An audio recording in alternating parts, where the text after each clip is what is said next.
Payag kayo? Shoot! Boy, ang pera. Magkano, boss? 5,000.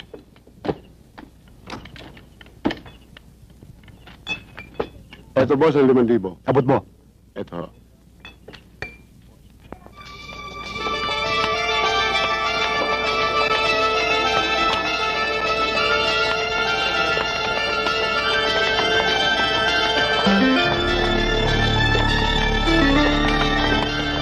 Bukal! Go! Panyero! Kumusta kayo? Pepe, na.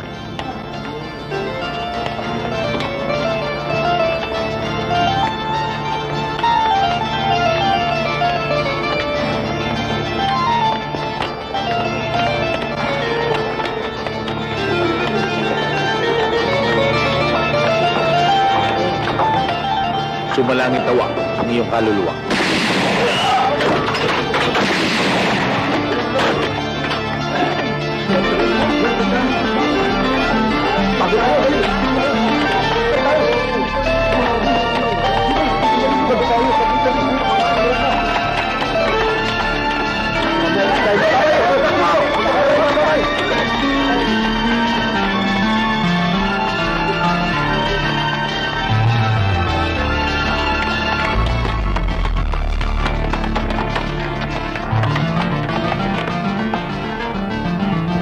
Abulin mo taong yun!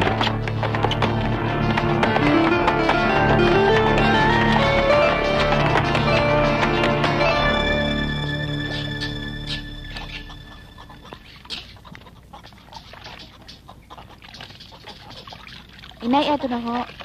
Kuya Pepe mo, andun ho sa itaas natutulog. Halika nga nang madali ito. Oo. Nakapaano na ba to? Oo. Inay, matatagalan ho bang pagbabakasyon ng Kuya Pepe dito sa atin? Hindi naman. Mga 3 araw siguro. Kala ko ba kinapaan mo na to? Ano to? Palay. Ba't nagbabaon ng palay ang Kuya Pepe mo? Di ho ba sa bungero si Kuya Pepe? Pakaw sa manok niya yun. O sige na nga, patuka mo na lang sa manok. Basane, palitan na lang ng tuyo. Oo.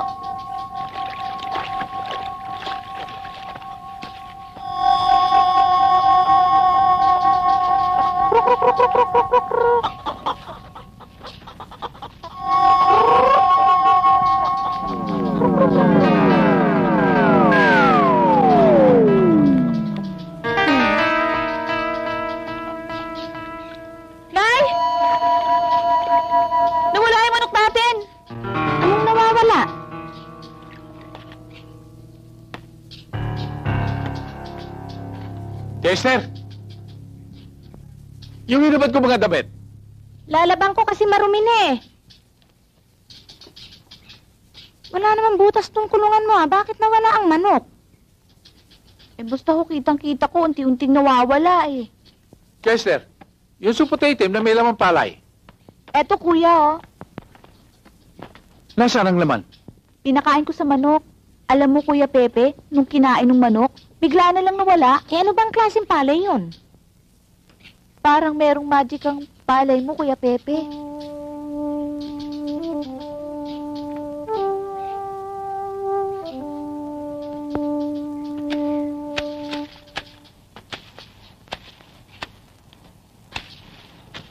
Ana! Pa, si Kuya Pepe! Rosa!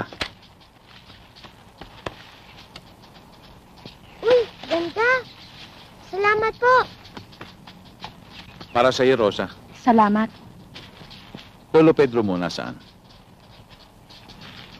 Patay na siya. May 4 na buwan na nakakaraan. Kawawa naman. Nakikiramay ako sa inyo. Sana nakadalaw ako muli dito bago siya namatay. Ikaw eh. Hindi ka man lang dumadalaw dito. Oo nga kasi maraming problema eh. Pasensya na kayo. Rosa, naalala mo ba yung palay na binigay sa akin ng Lolo Pedro mo? Alam ko yun. Yung palay na may agimat. Yun nga. Eh, si Lolo Pedro lang nakakapagbigay nun eh. Kasi, ang palay niyon ay may orasyon. Di ba, ate? Naubos na ba yung palay na binigay sa'yo ni Tata Pedro? Oo eh. Kasi may nagkamaling pinituka sa manok. Sayang. Kung buhay lang si Lolo, walang problema. Paano yan? Kailangan mo yun, di ba? Oo, pero hindi na bale. Ang naalala ko ngayon, ang kalalagayan ninyo magkapatid. Nag-iisa na kayo ngayon. Hindi naman. Sanay na kami rito ni Ana. Hindi mo masabi ang pagkakataon. Pag may nakakita sa inyong ibang tao na baka pag-interesan ka sa ganda mong yan. Oo nga, ate. Tama si Kuya Pepe. Maraming tarantadong tao ngayon. Nakakatakot. Gusto ko sana, Rosa, ilayo ko sa lugar na ito. May paglilipatan akong bahay para sa inyo. Payag ka? Ako, paig ako. Ikaw, ate. Pepe, ano naman ang magiging katatayuan ko sa'yo?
Mag-iingat ka, ha?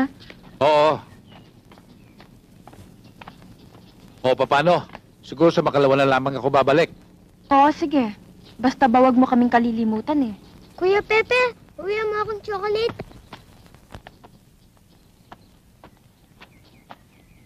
Sino siya? Ah, iyon? Hindi ko naman siya kilala, eh. Pero, madalas siya dumaan dito. Siguro hindi kalayo ng bahay niya rito. Ganun ba? O, sige. Ah, sige.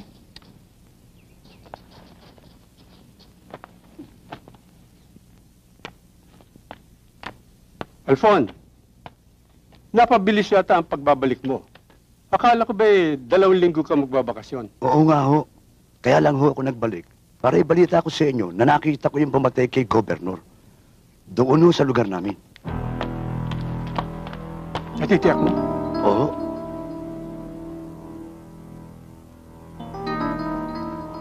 Bumalik kayo doon at patayin. Gusto ko nang matapos ng kawalang iyan ng peping saklaw na yan. Baka naman pwedeng huwag ka nang tumuloy. Dito ka na lang.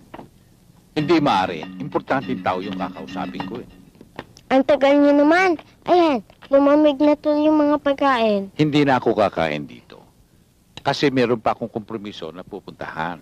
Aba, sumubo ka naman kahit konti. Baka magutom ka. Hindi na lang mahal. Kainan din ang pupuntahan ko eh. Uwi ka ba mamaya? Saan? Saan pa? E di dito. Sige ka, pag hindi ka umuwi, hindi mo na kami makikita. Ano ba naman yung pinagsasabi mo? Teka, saan ka naman magtatago para hindi kita makita? E di saan pa? E di sa langit.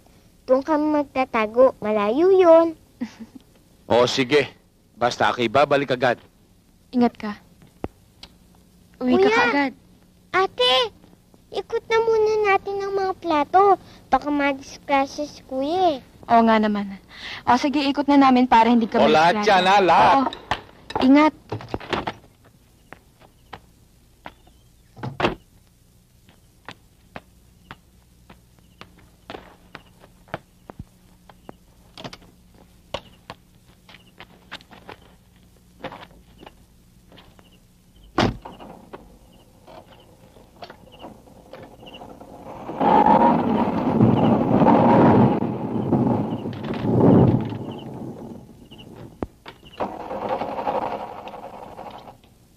Ayaw yatang umandar ang kotse ni kuya.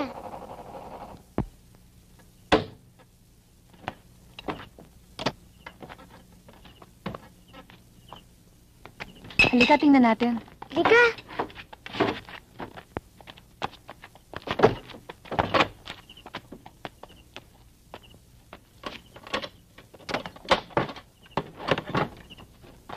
Bakit, Pepe? Ewan ko ba? Puno naman ng gasolina, malakas ang baterya. Hindi ko maintindihan ito eh. Oh, bakit mo ka natutuwa ka pa dyan? Buti nga, hindi ka makakaalis.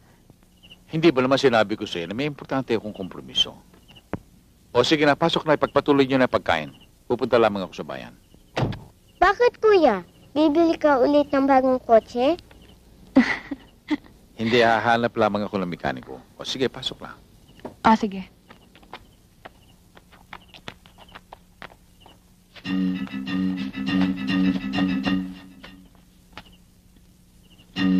Tiyak na riyan si Pepe. Tapos siya ngayon. Gabi na.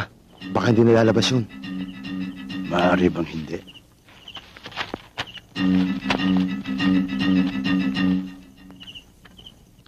Ito ang magpapalabas sa kanya.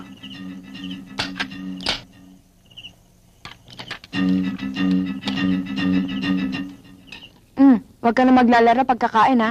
Matutulog tayo na maaga. Manda kayo.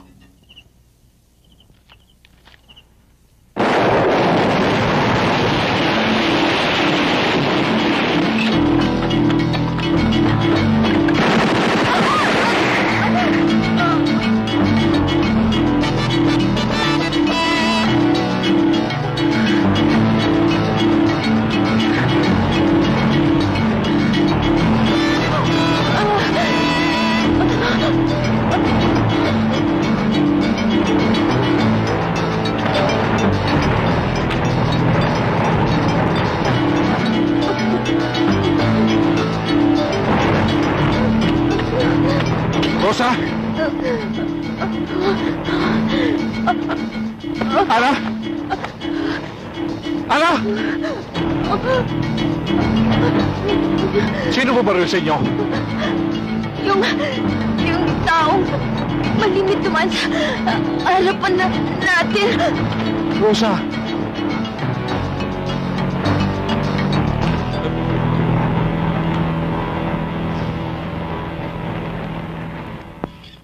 Ano, Dagol? O, napasyal ka. Bakit hindi mo kasama si Grat? Wala eh. Umuwi na sa kanyang talya sa Kabanatuan. Eh, ikaw, anong balak mo? Gusto ko na rin umuwi sa amin sa San Matias eh. Meron akong kapirasong buki rin doon. Kung inakala mong delikado ang katayuan natin, umuwi ka na. Ako naman, dito na lang. Bahala na. O sige, tuloy na ako.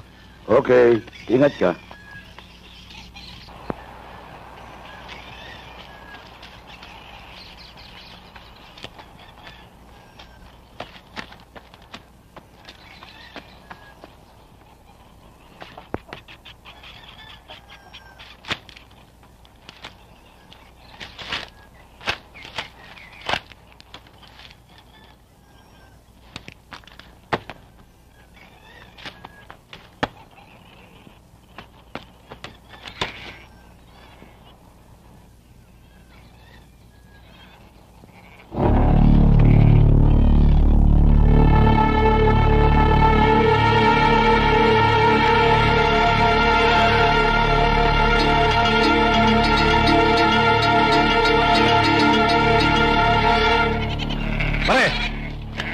Pepe, bakit?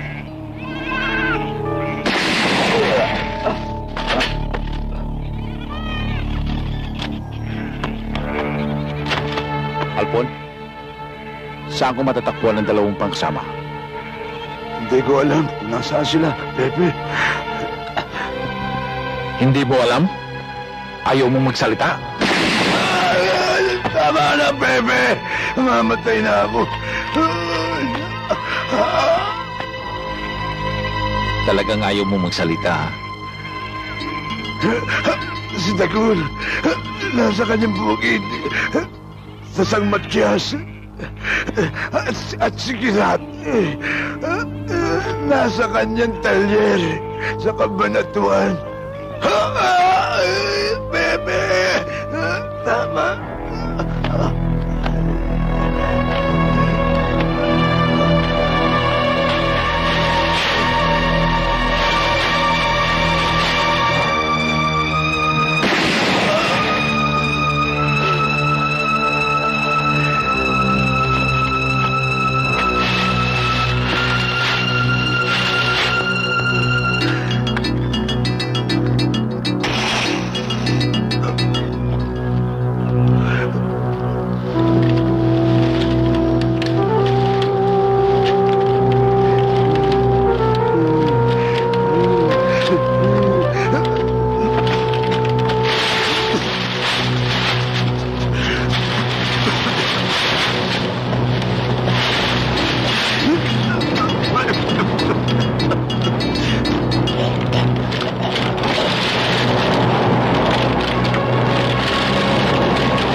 Hindi pa ho tapos, Mr. Robles.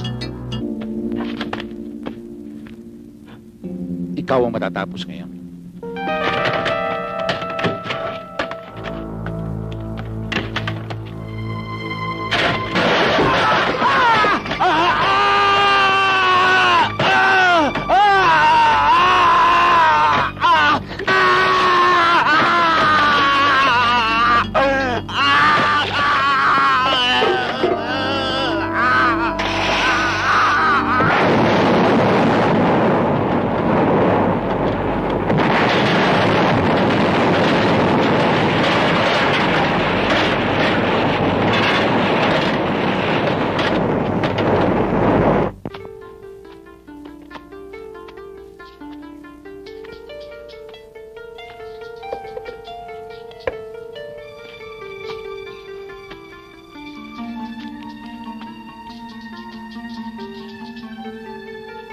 Nang dahil sa akin, napahama kayong dalawang magkapatid. Ako ang may kasalanan ng lahat. Ang mga buhong na pumatay sa inyo ay pinagpapapatay ko na rin. Sinunog ko pati ang kanilang mga kaluluwa.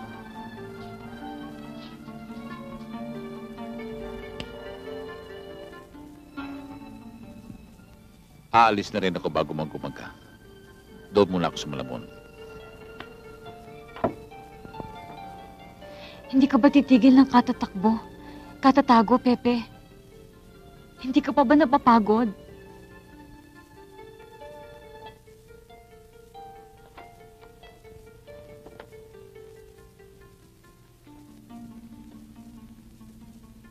Kung alam mo lamang, Leila, kung alam mo lang.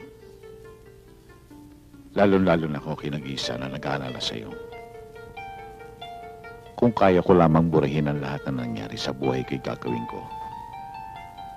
Wala akong ititira kung hindi ang ating pakikilala. Ang ating si Junior. At ang dinadala mo ngayon.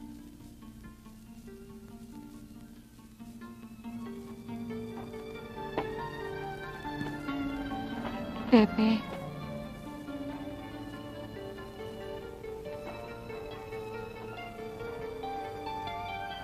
Nang mapasok ako sa ganitong uri ng buhay, alam ko marami akong sakripisyo na dapat gawin. Nang mawalay ako sa iyo, sa ating anak, lumiit ang daigdig na aking ginagalawan.